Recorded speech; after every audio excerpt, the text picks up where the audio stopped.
मुंबई ही महाराष्ट्रापासून तोडली जाईल अशी शंका कधीच आणू नये। मुंबई काल आज उद्या ही महाराष्ट्राचीच, चंद्रसूर्य असेपर्यंत मुंबई महाराष्ट्रातच राहणार। सभागृहातून मुख्यमंत्री फडणवीस यांचं हे आश्वासन।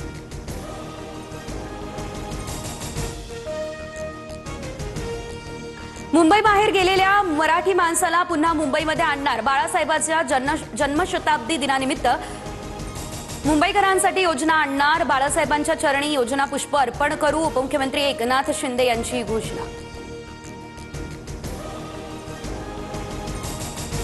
तिजोरीमध्ये खूप पैसे नाही, पण महाराष्ट्राची अर्थव्यवस्था ही भक्कम आहे। 2030 पर्यंत $1 ट्रिलियन टप्पा गाठणार।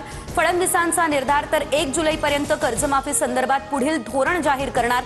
फडणवीसांकडून हे स्पष्ट।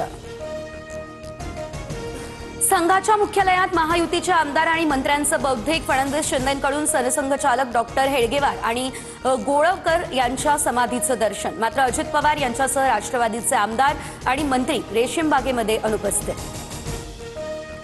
बीडच्या माजल गावात वकील मंगेश ससाने यांच्या वाहनावरती हल्ला, वाहनाची काच फोडली। या प्रकरणी 2 अज्ञातांवरती गुन्हा दाखल। धारूर पोलिसांची ही माहिती। धनंजय मुंडे यांनी विधानसभेत मांडला लक्ष्मण हाके मंगेश ससाणे यांच्यावरील हल्ल्याचा मुद्दा। महाराष्ट्रातील सामाजिक समता संपली आहे, मुंडेंचं भाष्य, तर यावर कडक कारवाई केली जाणार। मुख्यमंत्री देवेंद्र फडणवीस यांचं एका वाक्यात उत्तर। सोलापुरात ऊस दर जाहीर करण्यासाठी संघर्ष समिती आक्रमक। मोहोळ तालुक्यातील जकराया साखर कारखाना बंद पाडला। व्यवस्थापन आणि शेतकऱ्यांमध्ये वादावादी सुरू।